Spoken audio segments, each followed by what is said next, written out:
सभी का। मैं हूं आपके साथ वक्ता दुबे। पक्ष विपक्ष देख रहे हैं आप। केंद्रीय गृह मंत्री अमित शाह ने शनिवार को नागरिकता संशोधन अधिनियम यानी कि सीएए को लेकर एक आज बड़ी घोषणा की है। उन्होंने कहा कि लोकसभा चुनाव से पहले सीएए को लागू करने के लिए नोटिफिकेशन जारी कर दिया जाएगा और इसे लागू भी किया जाएगा। उन्होंने पिछले साल दिसंबर में अपने पश्चिम बंगाल दौरे के दौरान दावा किया था कि सीएए को लागू करने से कोई नहीं रोक सकता है। अमित शाह ने यह भी कहा कि मैं साफ कर देना चाहता हूं कि सीएए किसी भी व्यक्ति की नागरिकता नहीं छीनेगा। इसका उद्देश्य केवल धार्मिक उत्पीड़न का सामना कर रहे पाकिस्तानी, अफगानिस्तानी और बांग्लादेशी अल्पसंख्यकों को नागरिकता देना है। अमित शाह ने कहा कि पड़ोसी देशों के पीड़ित अल्पसंख्यकों को नागरिकता देने का वादा कांग्रेस का है। उन्होंने कहा कि जब देश का विभाजन हुआ और वहां पर अल्पसंख्यकों को प्रताड़ित किया जाता था, उस दौरान वो सभी भारत में भाग कर आना चाहते थे। तब कांग्रेस ने कहा था कि आप यहां आइए, आपको यहां नागरिकता दी जाएगी। केंद्रीय गृह मंत्री ने विपक्ष पर मुसलमानों को गुमराह करने का भी आरोप लगाया। उन्होंने साफ तौर पर कहा कि हमारे मुस्लिम भाइयों को सीएए को लेकर गुमराह किया जा रहा है और भड़काया जा रहा है। सीएए केवल पाकिस्तान, अफगानिस्तान और बांग्लादेश के धार्मिक अल्पसंख्यकों को नागरिकता देने के लिए है। उन्होंने कहा कि नरेंद्र मोदी सरकार द्वारा पेश किए गए सीएए का उद्देश्य हिंदू, सिख, जैन, बौद्ध, पारसी और ईसाइयों को नागरिकता सहित सताए गए गैर मुस्लिम प्रवासियों को भारतीय नागरिकता प्रदान करना है, जो 31 दिसंबर 2014 से पहले बांग्लादेश, पाकिस्तान और अफगानिस्तान से भारत आए हैं। और इस दौरान केंद्रीय गृह मंत्री अमित शाह ने आगामी लोकसभा चुनाव को लेकर बड़ा दावा किया है। उन्होंने कहा कि भाजपा को 370 सीटें और एनडीए को 400 से अधिक सीटें मिलेंगी और प्रधानमंत्री नरेंद्र मोदी के नेतृत्व में लगातार तीसरी बार सरकार बनेगी। शाह ने कहा लोकसभा चुनाव के नतीजों पर कोई सस्पेंस नहीं है और यहां तक कि कांग्रेस और अन्य विपक्षी दलों को भी एहसास हो गया है कि उन्हें फिर से विपक्षी बेंच में बैठना होगा। तो तमाम तरीके के सवाल उठ रहे हैं। लगातार सीएए को लेकर जो संशय बना हुआ है, सीएए को लेकर लगातार विपक्ष जिस तरह से हमला कर रहा है, इसी पर बातचीत करेंगे और समझने की कोशिश करेंगे कि आखिर इसको लेकर आपत्ति क्या है, क्यों इतनी दिक्कत परेशानी है सीएए को लागू करने के लिए। और इसी पर ज्यादा बातचीत के लिए हमारे साथ खास मेहमान जुड़ चुके हैं, जिनसे मैं आपका परिचय करवा देती हूं। हमारे साथ अश्विनी शाही बीजेपी के प्रवक्ता जुड़े हुए हैं। बहुत स्वागत है अश्विनी जी आपका कार्यक्रम में। शिशिर कौंडिल्य कांग्रेस प्रवक्ता है हमारे साथ, आपका भी बहुत स्वागत है शिशिर जी। और स्वयं प्रकाश पुरोहित टीएमसी के प्रवक्ता हमारे साथ जुड़े हुए हैं, आपका भी बहुत बहुत स्वागत है इस कार्यक्रम में। शुरुआत शिशिर जी आप ही के साथ, क्या दिक्कत परेशानी है, क्या ऐसी बात हो गई है जो परेशान कर रही है विपक्ष को सीए को लेकर? देखिए, ये कानून का कर दिखा करके आप विशेष वर्ग भारतीय जनता पार्टी कराने का काम करते। दूसरी बात ये कि आपकी चुनाव से पहले ऐसी क्या जल्दी हो ये कानून करने के बाद जो है माननीय गृह मंत्री ने किया, तो साफ है डरा करके बहुसंख्यकों का करना चाहते हैं और इस बात का मैं पूछना चाहता हूँ पार्टी के साथ और सरकार, क्या भारत में बांग्लादेश और बनाना चाहते हैं? क्या यहाँ के नागरिक नहीं है? दोहरा मानते, इसीलिए कांग्रेस। शिशिर जी आपकी आवाज हम तक साफ तौर पर नहीं पहुंच पा रही हूँ। मैं आपकी जो आवाज है मुझ तक साफ नहीं पहुंच पा रही हूँ। मैं आपकी आवाज को ठीक करने का गुजारिश करती हूँ और मैं आपके पास वापस लौटूंगी। हमारे साथ जुड़े हुए हैं स्वयं प्रकाश पुरोहित टीएमसी प्रवक्ता हैं। सर, क्या कुछ दिक्कत है विपक्ष को इस सीएए कानून से? विपक्ष लगातार इस तरह का आरोप लगा रहा है कि किसी तरह से भड़काया जा रहा है और लगातार गलत करने की कोशिश की जा रही है, इस कानून को थोपा जा रहा है। कैसे सर समझना चाहेंगे? देखिए, मेरी एक बात बताइए, जो भी कानून बन रहा है, ये सीए का मुद्दा हो तो हाँ। देखिए, देश के अंदर में जो लोग वोट दे रहे हैं, अब क्या उनकी भी नागरिकता की जांच होगी? जिनके पास आधार कार्ड है, आधार कार्ड किसने बनाया? आपने एक आइडेंटिटी ऑलरेडी जनता को दे रखी है, उसके बावजूद आप, अगर आपकी केंद्र में सरकार है पिछले 10 सालों से, अगर पश्चिम बंगाल के अंदर में, चाहे किसी भी राज्य के अंदर में, चाहे पंजाब के अंदर में, चाहे राजस्थान के अंदर में, जहां भी बॉर्डर इलाका है, कोई भी घुसपैठिए अगर होते हैं तो इसकी जिम्मेदारी बीएसएफ और केंद्र सरकार की होती है। हाँ। तो आप उसके ऊपर में कार्रवाई करिए, कौन आपको रोकता है? हाँ। ये सिर्फ चुनावी मुद्दा है। हिंदू और मुसलमानों को बांट करके ये लोग सत्ता में आए हैं, इनको डिवाइड एंड रूल करना है, जबकि हमारा संविधान, हमारा देश यूनिटी इनटू डाइवर्सिटी की बात करता है, मगर ये बात करते हैं यूनिटी फॉर डिवीजन। ये डिवीजन करने के लिए एकजुट करते हैं लोगों को, हिंदुओं को भड़काते हैं मुसलमानों के खिलाफ। इस तरह की राजनीति सिर्फ चुनावी हथकंडा है। मैं यही कहूंगा कि 10 साल से ये सरकार क्या सोई हुई थी? आप रात को आते हैं, नोटबंदी कर देते हैं, आप अध्यादेश ला करके SC/ST एक्ट पास कराते हैं, आप बहुत तरह के काम करते हैं, अपनी मनमानी करते हैं, और जिस समय चुनाव आता है इस तरह के सगुफे आप छोड़ते हैं। इससे क्या भला होना है? असली मुद्दों से भटकाया जा रहा है। बेरोजगारी चरम सीमा पर पहुंच गई है आजादी भारत में।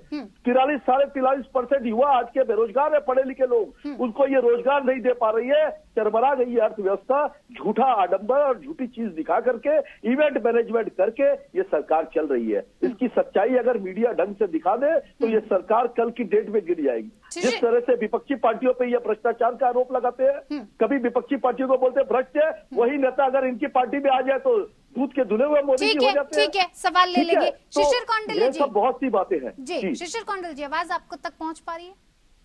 जी पहुंच रही है। जी बिल्कुल, अब बताइए सर, क्या कुछ कह रहे थे, क्या दिक्कत परेशानी और किस तरह की?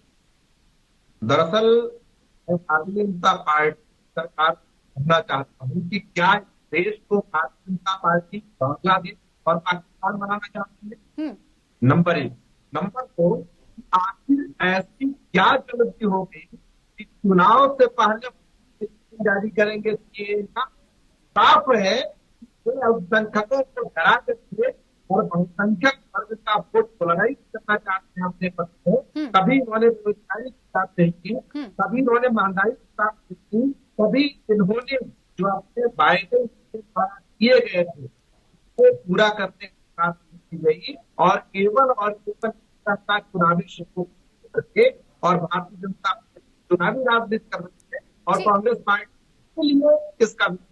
ठीक है, अश्विनी जी, किस तरह की राजनीति और चुनावी एजेंडे के तहत क्या सीएए को लागू किया जा रहा है? इतना वक्त हो गया, इस टाइमिंग को लेकर भी सवाल विपक्षी पार्टियां उठा रही हैं। ऐसी क्या जल्दी हो गई, ऐसी क्या आनन फानन में आपको इस कानून को लागू करने की जरूरत पड़ गई कि लोकसभा चुनाव हो जाने के बाद इसका प्रावधान नहीं रखा जा सकता है, या लोकसभा चुनावों से पहले ही आपको इसे लागू करना है? क्या समस्या आ गई सर? बक्ता जी, समस्या कोई नहीं आई है। विरोधी दल इतना डर गए हैं और दहशत में है कि हर चीज इनको चुनाव से लगा हुआ लगता है। सीए लागू कर दे तो उसे चुनाव से फायदा, भारत रत्न दे दे तो चुनाव में फायदा, राम मंदिर बन गया तो चुनाव में फायदा। तो भाई आप लोग घर में बैठ जाइए, अस्त्र शस्त्र डालिए, हो चुका राजनीति आप लोगों से। देखिए 2019 में दिसंबर में ये कानून बन गया था, कोरोना आ गया, उसके बाद इसको लागू नहीं किया जा सका। तो देश में अगर संवैधानिक रूप से जो कानून बन गया बक्ता जी, उसको लागू होना ही, आज लागू हो कल लागू हो। ठीक है, आज ये कहते हैं कि भड़का रहे हैं और ये थोप रहे हैं, आप कहीं ना तो आप कह रहे हैं ना कि मुस्लिम भाइयों को भड़काया जा रहा है, मुस्लिम भाइयों को भड़काने का काम किया जा रहा है, एक समुदाय को विपक्षी पार्टियां भड़काना चाहती हैं। कैसे? बक्ता जी, वो शाहीन बाग ने देखा नहीं आपने? हाँ, इस कानून में स्पष्ट रूप से लिखा है कि हमारे बांग्लादेश, अफगानिस्तान, आपने भी पढ़ा उस चीज को, मैं भी बता रहा हूँ, और अफगानिस्तान, पाकिस्तान और बांग्लादेश में जो प्रताड़ित अल्पसंख्यक हमारे हैं उनको, और वो भी तारीख उसकी तय की गई 31 दिसंबर 14 के पहले जो आकर हिंदुस्तान में बस गए हैं, वो लोग आवेदन करेंगे, चाहे कागज है चाहे नहीं है, वो आ गए हैं, उनको बताना होगा कि हमारे पास कागज है नहीं है और हम रह रहे हैं यहाँ, चाहे वो विस्थापन शिविर में रह रहे हो या कहीं और रह रहे हैं, उनको नागरिकता देंगे। इसमें ये लोग इतना भड़काने की बात कर रहे हैं। अगर इतना ही दर्द होता तो ये लोग जाकर वहां से उठाते ना कि मुसलमानों के साथ बड़ा अन्याय हो रहा है। लोगों का कहना यही है, तो भाई मुसलमानों के साथ तो अन्याय पाकिस्तान में भी हो रहा है। लाखों मुसलमान अफगानिस्तान ट्रकों में भरकर भेज दिए गए। किसी ने नहीं बोला।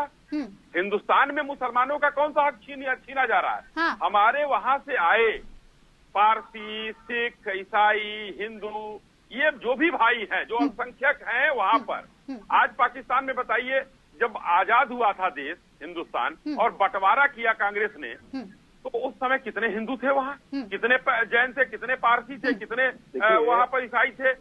वो आज संख्या कितनी रह गई है? तो अल्पसंख्यक अगर वो हो चुके हैं और वो हमारे देश में भाग कर आए हैं, और ये इन्हीं का वादा था जो माननीय गृहमंत्री जी ने स्पष्ट रूप से कहा कि कांग्रेस ने कहा था कि आप लोग प्रताड़ित हैं, आइएगा, हम आपको नागरिकता देंगे। ठीक है, अपना वादा तो पूरा नहीं किए। शिशिर कौंडिल्य जी, तो वादा आपकी सरकार करती है कि आप आइए, प्रताड़ित हैं, परेशान हैं, धार्मिक उत्पीड़न के तहत आपको परेशान किया जा रहा है, आप भारत आइए, हम नागरिकता देंगे, क्यों पूरा नहीं किया? बेसिकली क्या है कि भारतीय जनता पार्टी इस देश की जनता को गुमराह कर रही है। सर ये एक ही तरीके का ये जो है सवाल क्या सुन आप कहते हैं भारतीय जनता पार्टी गुमराह कर रही है, भारतीय जनता पार्टी कहती है विपक्ष गुमराह कर रही है, कौन किसको गुमराह कर रहा है सर? सवाल ये है कि मैं 2-3 सवाल करना चाहता हूँ। हाँ। पहली बात ये कि सीएए तो सिटीजनशिप अमेंडमेंट एक्ट जो है वो कब बना, हाँ। आप देख लीजिए, ठीक है। और कोरोना भी खत्म हुए 2 वर्ष हो गए, कोरोना का हवाला दे रहे थे अभी। तो आखिर अभी 2024 में चुनाव है, चुनाव से पहले ये सीएए लागू करने का क्या मतलब है? ठीक है सर, इसे ठीक है शिशिर कौंडिल्य जी, मैं आपकी इस बात से सहमति रखती हूँ कि कहीं ना कहीं भारतीय जनता पार्टी का सीएए को लागू करना एक चुनावी एजेंडा हो सकता है, एक चुनावी मुद्दा हो सकता है, लेकिन ठीक है सर, मैंने मान भी लिया, लेकिन दूसरी तरफ आपको दिक्कत परेशानी क्या है? चलिए चुनावों के बाद इसे लागू किया जाता है तो भी तो आप इससे सहमत नहीं है। नहीं तो मेरी पार्टी मानती है कि इस देश का हर एक नागरिक, हाँ, उसका अपना है। हम विभेद नहीं करते भारतीय जनता पार्टी की तरह। तो सर एक बात बताइए, एकीकृत, सुन लीजिए, हाँ। हमारा देश को एकीकृत रखने का और देश की पूरी जनता, कोई वर्ग विशेष नहीं, वर्ग विशेष का भी। सर आपको ऐसा क्यों लग रहा है कि सीएए लागू करना किसी तरह से 2 वर्गों में विभाजित करने की नीति है? इसमें तो साफ तौर पर लिखा है, अगर सर आपने पढ़ा है, और अगर नहीं पढ़ा है तो मैं आपको पढ़कर सुना देती हूँ कि जो लंबे समय से भारत में शरण लिए हुए हैं, इस कानून के तहत किसी भी भारतीय को, चाहे वो किसी भी मजहब का हो, किसी की नागरिकता नहीं छीनी जाएगी सर, किसी भी मजहब का हो। अब मजहब में सब आ जाते हैं सर। ये पेपर दिखाने की बात जो कर रहे थे, हाँ। वो कहाँ से आ गई थी पेपर दिखाने की बात? सवाल उसका नहीं है, सवाल उसका है केवल कि ये एक खास वर्ग विशेष को डराना चाहते हैं, धमका करके रखना चाहते हैं। यही तो मैं आपसे पूछ रही हूँ, कैसे सर, ये किस आधार पर सर आप ये बात कह रहे हैं कि डराना धमकाना चाहते हैं? भाई किसका कागज किसका मांगा जा रहा है? हाँ। उसके पुश्तैनी जो रिकॉर्ड्स हैं वो किससे मांगे जा रहे हैं?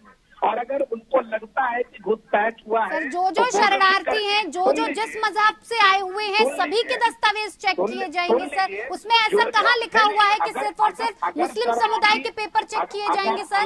घुसपैठ यहाँ हुआ तो बॉर्डर सिक्योरिटी फोर्स और एसएसबी, सशस्त्र सीमा बल, ये किसके अंतर्गत आता है? होम मिनिस्ट्री के अंतर्गत।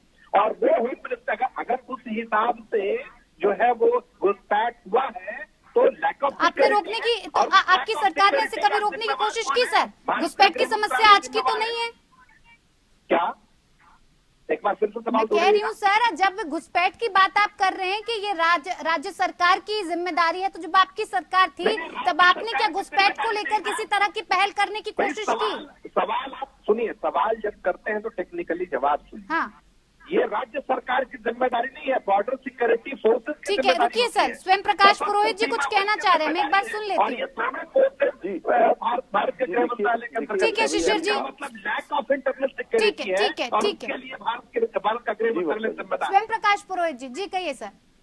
जी देखिए जिस तरह से भी भारतीय जनता पार्टी के प्रवक्ता कह रहे थे, ये लोग या तो भूतकाल की बात करते हैं या भविष्य काल की बात करते हैं। हाँ। या तो आप देखिएगा मोदी जी के भाषणों में नेहरू जी की बात रहेगी, हाँ। और या फिर मोदी जी के भाषणों में 2047 की बात करेंगे, कभी 2027 की बात करेंगे, कभी 5 ट्रिलियन इकोनॉमी की बात करेंगे। हाँ। मगर आज का भारत आज के भारत का युवा जो परेशान है रोजगार के लिए, उसकी बात वो नहीं करेंगे। ये सब मुद्दे जो है ये सिर्फ और सिर्फ राजनीति के मुद्दे हैं। इन मुद्दों पर इनको रोटियां सेकनी है और कुछ नहीं होना है। भारतीय जनता देखिए सत्ता में जो भी रहना चाहेगा वो राजनीति करेगा सर, ये तो साफ तौर पर है। रहने वाला हर एक नागरिक भारतीय है। ये हमारी दीदी ने स्पष्ट कहा है कि इस देश में जिसके पास आधार कार्ड है वो भारतीय है। आधार कार्ड तो भारत सरकार, अगर आधार कार्ड है तो दिखाने में क्या आपत्ति है? सिर्फ एक बात बताइए सर, अगर आपके पास आधार कार्ड है और मैं आपसे पूछूं कि स्वयं प्रकाश पुरोहित जी आपकी आइडेंटिटी क्या है, आप अपना आधार कार्ड दिखा दीजिए, तो इसमें आपको समस्या सर, आप नहीं दिखा सकते क्या मुझे अपना आई कार्ड या आधार कार्ड? क्या है?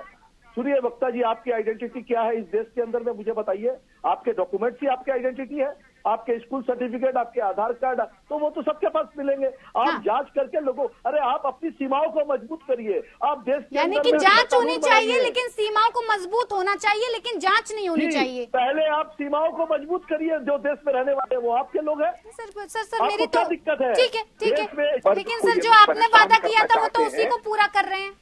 ये नहीं देख, जो आपने वादा किया था कि आप आइए, अगर आपका उत्पीड़न हुआ है, आप परेशान है तो आप आइए, हम आपको नागरिकता देंगे। कहा था सर आपने। वक्त और हालात दोनों ही स्थितियों पर सवाल है। हाँ, हम लोग बार बार इस बात को कह रहे हैं। ठीक है सर, मेरे पास वक्त की कमी है, मैं स्वयं पुरोहित जी से इस पर एक प्रतिक्रिया चाहूंगी। जी स्वयं पुरोहित जी।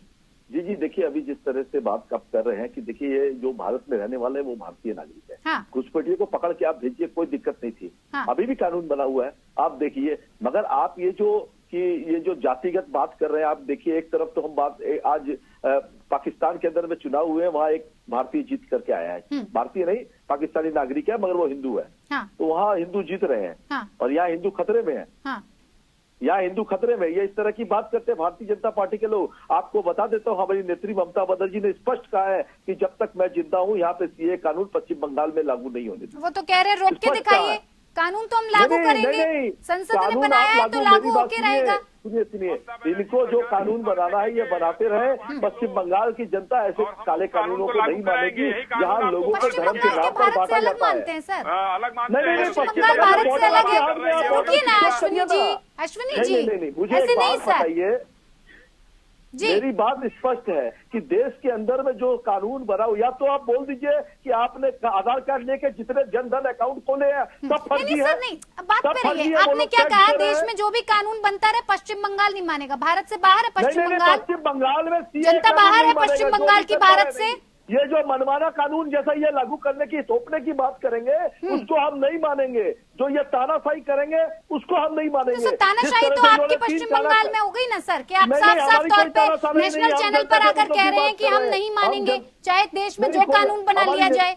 सर कानून कोई भी बनेगा जनता के हित के लिए बनेगा सर, आपकी राजनीति के लिए नहीं बनता है। जनता की सुविधा के लिए कि जनता को दुविधा में डालने के लिए? मुझे तो जनता की सुविधा, जैसा भी कानून है उसके लिए लड़िए ना सर, कानूनी लड़ाई लड़िए। आपको दिक्कत है आप कोर्ट जाइए, लेकिन ऐसा नहीं कह सकते ना आप। सुनिए मेरी बात, चाहे टीवी चैनल हो, चाहे आज की डेट के अंदर में सब जगह ऐसे ही Bharatiya Janata party election commissioner तक को अपने हिसाब से सजा लिया इन्होंने। कि जिस तरह से तानाशाही सब देश में चला रहे हैं मनमाना, तो उसका विरोध अगर नहीं करेंगे तो कौन करेगा मुझे बताइए। ठीक है, चलिए सर, बहुत बहुत धन्यवाद। मेरे पास वक्त की कमी है, ज्यादा वक्त में नहीं दे पाऊंगी। बहुत धन्यवाद आप सभी मेहमानों को हमारे साथ इस खास पेशकश में जुड़ने के लिए। पक्ष विपक्ष में इतना ही, नमस्कार।